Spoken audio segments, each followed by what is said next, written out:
Hello student, आज चाहिँ हामी office practice and accounting class 10 को अकाउन्ट सब्जेक्टको चाहिँ फाइनल अकाउन्टको पार्ट 1 पढ्न गइरहेछौँ। यो चाहिँ विशेष गरी क्लास 10 को स्टुडेन्टहरूलाई हो। तसर्थ हामी चाहिँ यसमा एकदम बेसिक साना नर्मल कुराहरूबाट सुरु गर्नेछौँ। यो क्लास 11 12 मा पढाइ हुने अकाउन्ट च्याप्टरको फाइनल अकाउन्टलाई पनि थोरै चाहिँ हेल्प गर्छ, तर त्यसमा चाहिँ धेरै डिटेल इन्फर्मेसनहरू दिएको हुन्छ। हामी अहिले डिटेल इन्फर्मेसनतिर जाँदैनौँ। एकदम बेसिक कन्सेप्ट लिनलाई चाहिँ यो फ्रुटफुल हुन सक्छ र यो चाहिँ हामीले क्लास 10 को लागि प्रिपेयर गरेको हुनाले गर्दा सबै क्लास 10 का विद्यार्थीहरूले यो भिडियोलाई ध्यान दिएर हेर्दिनु हुन म अनुरोध गर्दछु। ल अब हामी सुरु गर्छौं अफिस प्र्याक्टिस एन्ड अकाउन्टिङको फाइनल अकाउन्टको पार्ट 1 है, प्रेजेन्टेसन बाइ शिवतिम सिन्हा। अब फर्स्टमा चाहिँ हामीले के कुरालाई ख्याल गर्छौं भने फर्स्टमा चाहिँ हामी फर्स्टमा कन्सेप्ट अफ फाइनल अकाउन्टको कन्सेप्ट लिनलाई चाहिँ विशेष ध्यान दिन्छौं हैन। अब हामीले फाइनल अकाउन्ट प्रिपेयर गर्नुभन्दा अगाडि जर्नल प्रिपेयर गरिसकेको हुन्छ, त्यस्तै गरी लेजर र सब्सिडारी बुक पनि प्रिपेयर गरिसकेका हुन्छ हामीले, र ट्रायल ब्यालेन्स पनि बनाइसकेको हुन्छ, र ट्रायल ब्यालेन्सको आधारमा हामी फाइनल अकाउन्ट प्रिपेयर गर्छौं। जस्तो कि हामीले जर्नल प्रिपेयर गर्दाखेरि हामीले बेसिक ट्रान्जेक्सनहरूलाई डेबिट र क्रेडिटमा छुट्याएर लेख्ने चलन हुन्छ, र त्यसैको आधारमा लेजर पनि बनाउँछौं हामी, सँगसँगै ट्रायल ब्यालेन्स पनि बनाउँछौं, र ट्रायल ब्यालेन्स पछाडि हामी फाइनल अकाउन्ट बनाउँछौं। अब विशेष गरी फाइनल अकाउन्टमा हामीले ख्याल गर्नुपर्ने कुरा के छ भने फाइनल अकाउन्ट प्रिपेयर गर्दा तीन खालको अकाउन्ट चाहिँ हामीले प्रिपेयर गरेको हुन्छौं। एउटा ट्रेडिङ अकाउन्ट, एउटा प्रॉफिट एन्ड लस अकाउन्ट र एउटा ब्यालेन्स सिट है। फाइनल अकाउन्ट प्रिपेयर गर्दा हामीले तीनवटा कुरा प्रिपेयर गरेका हुन्छौं, त्यो भनेको trading account, profit and loss account र ब्यालेन्स सिट है। ध्यान दिनुपर्ने कुरा। अब त्यसमा सुरुमा प्रिपेयर गर्ने, यहाँ हेर्नु त यहाँ एरोले देखाइरहेछ, फर्स्टमा ट्रेडिङ अकाउन्ट बनाउने, ट्रेडिङ अकाउन्ट बनाइसकेपछि त्यसको आधारबाट प्रॉफिट एन्ड लस अकाउन्ट बनाउने र त्यसपछि ब्यालेन्स सिट बनाउने है। अब हामी फोकस गर्छौं आज ट्रेडिङ अकाउन्टमा। ट्रेडिङ अकाउन्ट प्रिपेयर गरिसकेपछि हामीलाई के कुरा थाहा हुन्छ त? ट्रेडिङ अकाउन्ट प्रिपेयर गरिसकेपछि हामीलाई थाहा हुने कुरा भनेको ग्रस प्रॉफिट अथवा ग्रस लस हो। यसको मतलब हामी ट्रेडिङ अकाउन्ट किन प्रिपेयर गर्दै रहेछौं त भन्दा हामीले चलाएको बिजनेस अथवा हाम्रो कम्पनी, हाम्रो फ्याक्ट्री चाहिँ प्रॉफिटमा छ कि लसमा छ। तर प्रॉफिट र लस एक्चुअल निकाल्ने चाहिँ प्रॉफिट एन्ड लस अकाउन्टले हो, नेट प्रॉफिट अथवा नेट लस निकाल्ने। तर त्यो भन्दा अगाडि सामान्यतया हैन अपरेटिङ कस्टहरु धेरै नहुँदा चाहिँ प्रोडक्सन र सेल्सको मात्रै कुरा गर्दा चाहिँ हाम्रो कम्पनी प्रॉफिटमा छ कि लसमा छ, जेनेरली सामान्यतया चाहिँ ट्रेडिङ अकाउन्टबाट प्रिपेयर गरेर हेरिन्छ है। अब हामी अहिले प्रॉफिट एन्ड लस अकाउन्ट र ब्यालेन्स सिटलाई छुँदैनौं। हामीले अहिले सुरुमा पढ्ने भनेको के अकाउन्ट हो? ट्रेडिङ अकाउन्ट हो। अब हेर्नुस् है, ट्रेडिङ अकाउन्ट पढ्नुभन्दा अगाडि, ट्रेडिङ अकाउन्टको कन्सेप्ट लिनुभन्दा अगाडि म तपाईहरुलाई एउटा एक्जाम्पल देखाउन चाहिँ गइरहेको छु है। तपाईहरुले एक्जाम्पल मजाले कन्सेप्ट लिएर बुझ्नु होला। जति कन्सेप्ट लिनुहुन्छ त्यति तपाईहरुको लागि फ्रुटफुल हुनेछ। जस्तो कि यहाँ हेर्नुस् है, जस्तो एउटा हाम्रो फ्याक्ट्री छ अथवा हाम्रो बिजनेस अर्गनाइजेसन छ। यो बिजनेस अर्गनाइजेसनमा हामीले विभिन्न ठाउँबाट सामानहरू किनेर लिएर आउँछौँ। फ्याक्ट्री नै छ भने पनि तपाईहरुलाई थाहा छ, जस्तो फ्याक्ट्रीमा त सामानहरू त बनाउनु पर्ने हुन्छ। त्यसको लागि त हामीले र मेटेरियल्सहरू किन्नु पर्ने हुन्छ। र मेटेरियल्सहरू किन्छौँ हैन, लेबर लगाउँछौँ हैन। फ्याक्ट्रीमा प्रोडक्सन गर्न लेबर त लाग्यो। यतिखेर ल्याउँदा डिफ्रेन्ट काइन्ड्स अफ ड्युटीहरू लाग्छ। ड्युटी भनेको ट्याक्स हो हैन, कस्टम ड्युटी लाग्छ, इम्पोर्ट ड्युटी लाग्छ हो, यस्तो ट्याक्सहरू लाग्छ। यो सबै हाम्रो एक्सपेन्सेस हो के। यो एक्सपेन्सेसको आधारमा हामीले यहाँ फ्याक्ट्रीमा सामान बनिसकेपछि त यो त फ्याक्ट्रीमै राख्ने कुरा आउँदैन। यसलाई त हामी के गर्छौं? सेल गर्छौं। भनेपछि ट्रेडिङ अकाउन्टको काम भनेको के रहेछ त भन्दाखेरि जति पनि फ्याक्ट्रीमा प्रोडक्सन गर्न अथवा बनाउन, किनेर ल्याउन लागेको एक्सपेन्सेसहरू र सेलबाट आएको इन्कम के। इन्कम गर्ने भने त सेलबाटै हो हैन, सेलबाटै इन्कम गर्ने हो। यो इन्कमको कम्पेरिजन गरेर हाम्रो बिजनेस चाहिँ प्रॉफिटमा छ कि लसमा छ त भन्ने कुरा चाहिँ के गर्छ?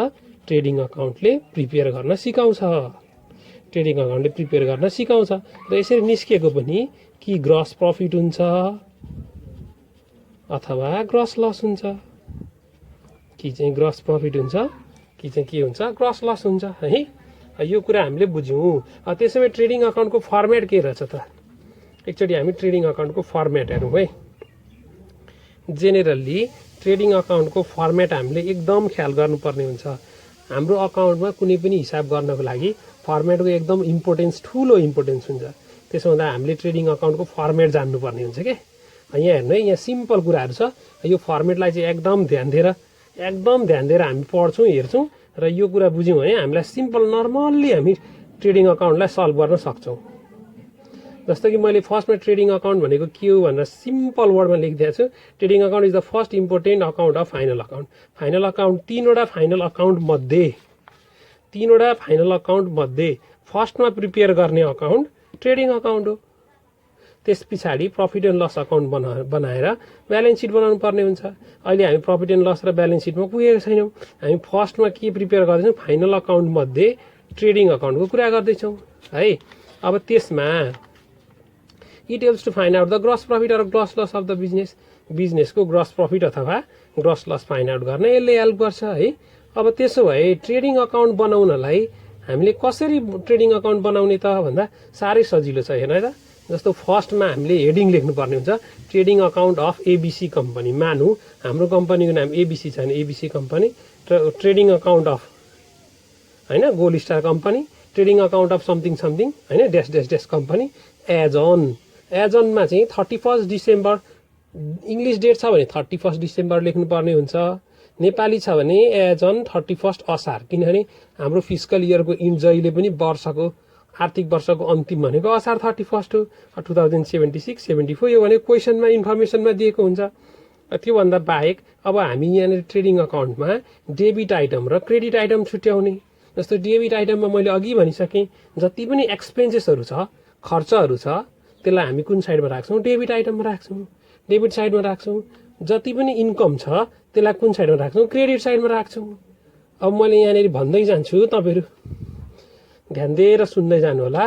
जस्तो फर इक्जाम्पल पहिले फर्मेट बनाउँदा पर्टिकुलर्स अमाउन्ट बनाउने, यो हाम्रो फर्मेट हो। पर्टिकुलर्स अमाउन्ट होइन, लाइन तान्ने अनि पर्टिकुलर्स अमाउन्ट लेख्ने।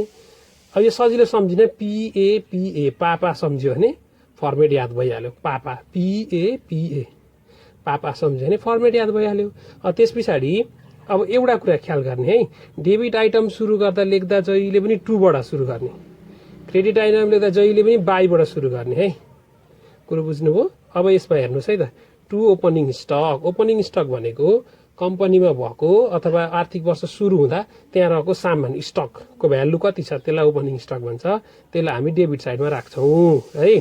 टु पर्चेज भनेको खरिद गर्दा लागेको पैसालाई पर्चेज भन्छ।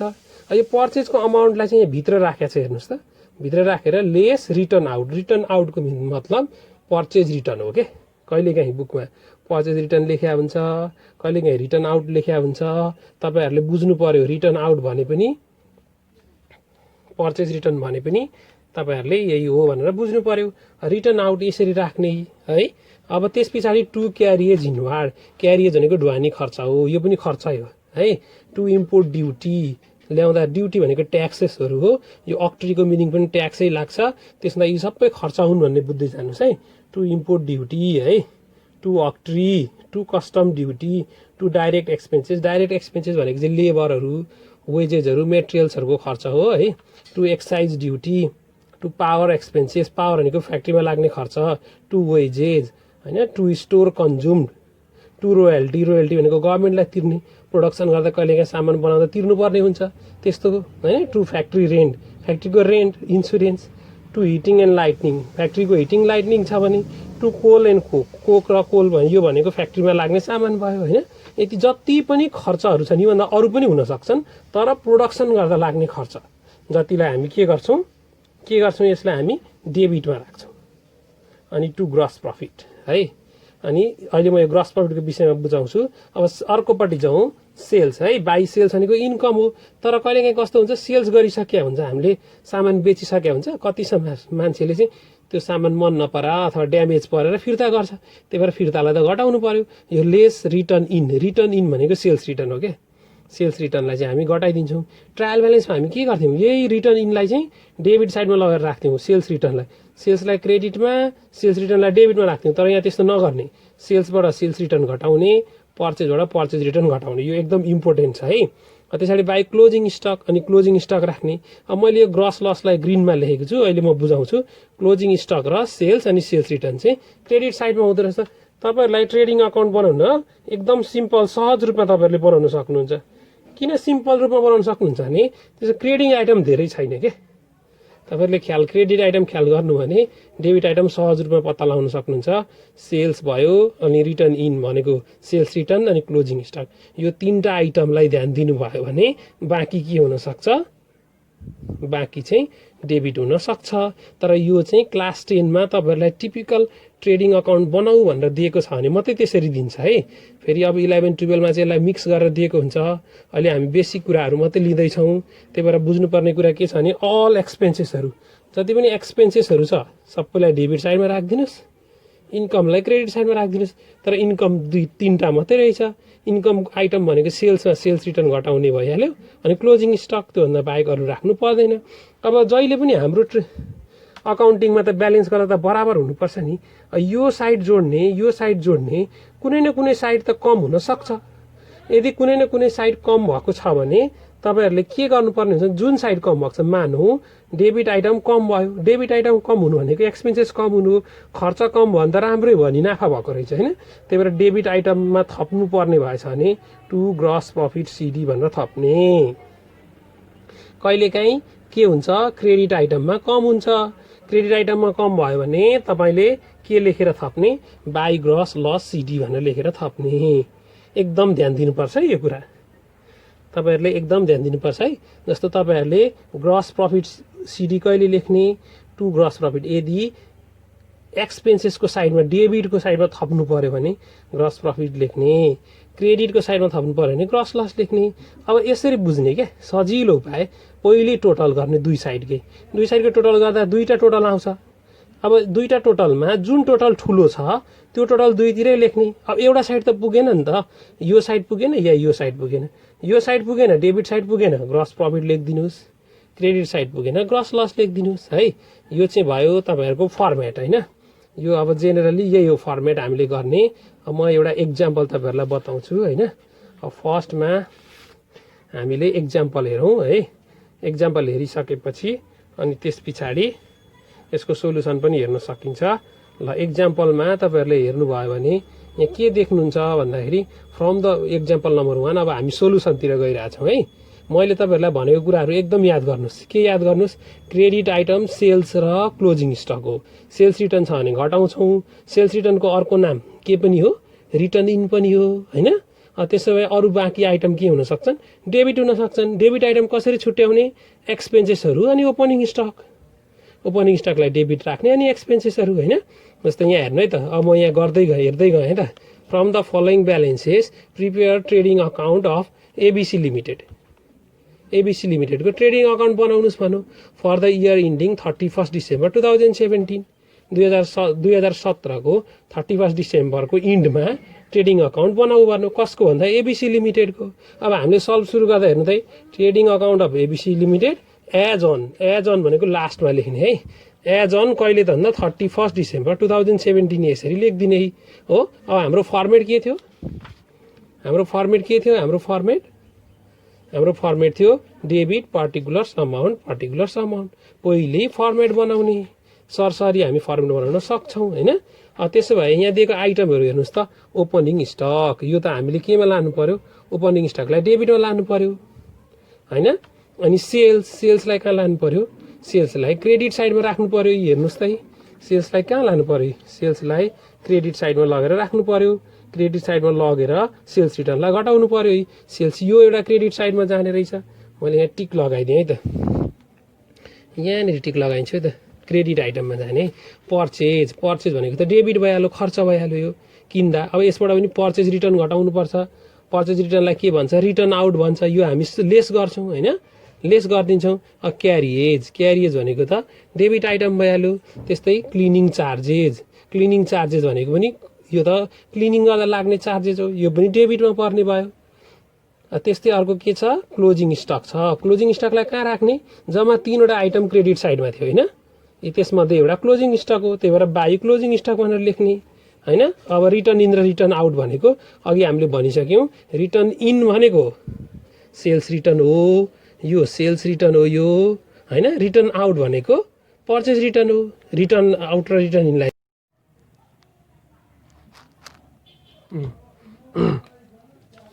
फ्राइट इनवार्ड फ्राइट इनवार्डलाई हामी के भन्नुपर्छ भन्दाखेरि फ्राइट इनवार्ड भनेको हाम्रो खर्च नै हो। त्यसो हुँदा यसलाई हामीले डेबिटमा राख्नुपर्छ।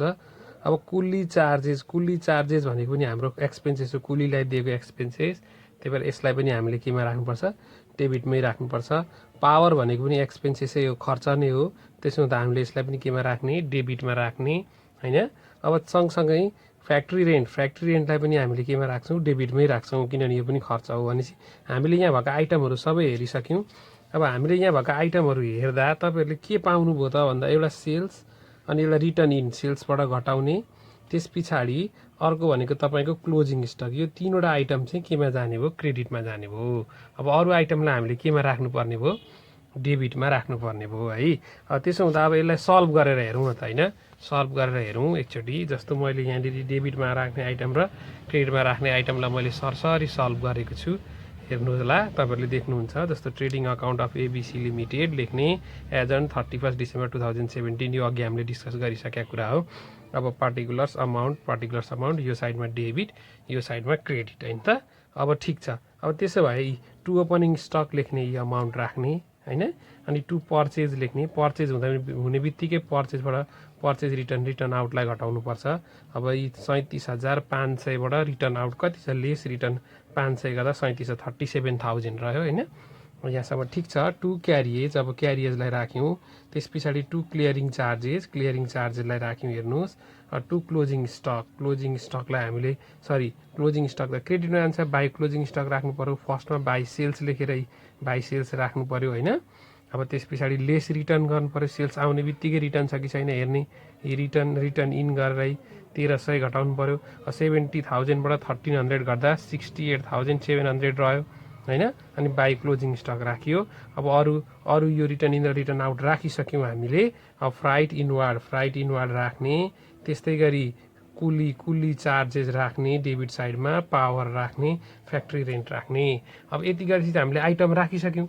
अब जम्मी हामीले अब डेबिट आइटम र क्रेडिट आइटम जोड्ने। जस्तो म डेबिट आइटम जोड्न गइरहेको छु, तपाईँहरूले राम्रोसँग ध्यान दिनु होला। जस्तो 12500 plus 3700 plus 1450 plus 1500 plus 250 plus 500 plus 100 plus 4000 है। भनेपछि एकचोटि मैले यहाँ टिपेँ, हेर्नुहोस् है त। डेबिट आइटम कति छ त, डेबिट आइटम कति आयो त भन्दा डिआर साइडमा कति आयो, 58200 आयो। अब हेर्नुहोस् है, अब क्रेडिट साइड जोडौँ है त है। क्रेडिट साइड जोड्दा कति हुने भयो, 68700 प्लस 400, यति हो जम्मा क्रेडिट साइड जोड्दा 72700। 72 सिआर साइडमा के आयो, 72700 आयो। अब कुन साइडमा हाम्रो धेर भयो त भन्दा क्रेडिट साइडमा धेर भयो अभियसली, होइन। अब एकचोटि डेबिट साइड जोडेर कन्फर्म गरौँ है त, यति हो कि होइन, किनभने कन्फर्म त हुनु पर्यो। Plus 37000 plus 1450 plus 1500 plus 250 plus 500 plus 1000 plus 400 गर्दा यी हो 58200। भनेपछि हामीलाई कन्फर्म भयो क्रेडिट साइड बढी छ, होइन, डेबिट साइड कम छ है। भनेपछि हामीले थप्दा अब कुन साइडमा थप्छौँ त, क्रेडिट साइडमा थप्छौँ कि डेबिट साइडमा थप्छौँ त। अब हामीले थप्दा डेबिट साइडमा थप्छौँ, किनभने डेबिट साइडमा कम भयो नि त। यही हो है कुरा बुझ्नुपर्ने, डेबिट साइडमा थप्छौँ। अब हाम्रो कुरा अनुसार डेबिटमा थप्दा के लेखेर थप्छौँ, यहाँ हेर्नुहोस् है त। डेबिटमा थप्नु पऱ्यो भने टु ग्रस प्रफिट लेखेर थप्नु पऱ्यो। यदि यही कुरा हामीले क्रेडिटमा थप्नु पऱ्यो भए के लेख्थ्यौँ, टु ग्रस लस सिडी लेख्थ्यौँ। भनेपछि अब यहाँ हामी ग्रस प्रफिट लेख्छौँ। कति ग्रस प्रफिट लेख्छौँ त भन्दा हेर्नुहोस् है, टु ग्रस प्रफिट लेख्छौँ। टु ग्रस प्रफिट सिडी लेख्छौँ है। अब हामीले थप्नुपर्ने कुरा त थाहा भयो, तर कति हो त थप्नुपर्ने भन्ने कुरा अब निकालौँ। हेर्नुहोस्, हाम्रो 72700 हो नि त जम्मा टोटल त, जस्तो 7 यहाँ हेर्नुहोस् है, 72700 जुन ग्रेटर छ त्यही लेख्नु पर्यो नि त, घटाउन मिलेन। 72700 भयो। अब यसमा है यो जुन 7 मजाले हेर्नु 2700 छ माइनस डेबिट आइटम त कति मात्रै पुगेको थियो, 58200 मात्रै पुगेको थियो। त्यसो गर्दाखेरि कति हामीलाई पुगेन, 14500 चाहिँ पुगेन। यो साइडमा कम भयो 72700 मा, भनेपछि यहाँ थप्नुपर्ने कति रहेछ, 14500। यसरी ख्याल गर्ने। मैले फेरि एकचोटि भने, यदि तपाईँहरूको आइटममा यतापट्टिको ठुलो अमाउन्ट डेबिट ठुलो अमाउन्ट भएको भए के गर्थ्यौँ, डेबिट ठुलो अमाउन्ट भएको भए यहाँ र यहाँ त्यही अमाउन्ट लेख्थ्यौँ। कुन साइडमा पुग्दैन थियो, क्रेडिट साइडमा पुग्दैन थियो। क्रेडिट साइडमा नपुगेपछि कुन साइडमा थप्थ्यौँ, हामी क्रेडिट साइडमै थप्थ्यौँ। यसरी हामीले के बनाउनु पर्ने हुन्छ, ट्रेडिङ अकाउन्ट बनाउनु पर्ने हुन्छ। तपाईँहरूलाई मैले एउटा कुरा के सिकाएँ भन्दा, डेबिट साइडमा कम हुँदा थप्ने आइटम सिकाएँ। अब यसरी नै तपाईँहरूले क्रेडिट आइटममा कम भयो, क्रेडिट साइडमा कम भयो भने थप्न जान्नुहुन्छ। थप्ने कुरा यहाँ लेख्दाखेरि बाई ग्रस लस लेख्नुपर्छ, क्रेडिट साइडमा थप्दा डेबिट साइडमा थप्दा के लेख्नुपर्ने रहेछ, टु ग्रस प्रफिट। ल अब यसरी नै हामीले चाहिँ ट्रेडिङ अकाउन्टको कन्सेप्ट लियौँ। यो कन्सेप्टलाई तपाईँहरूले राम्रोसँग ख्याल गरेर तपाईँहरूले प्रब्लमहरू सल्भ गर्न सक्नुहुन्छ। बुकको प्रब्लमहरू कुनै केही डाउट भयो भने कमेन्ट गर्नु होला, म त्यो कमेन्टलाई हेरेर तपाईँहरूलाई म सकेसम्म क्लियर बनाउने कोसिस गर्छु। हस् त, धन्यवाद।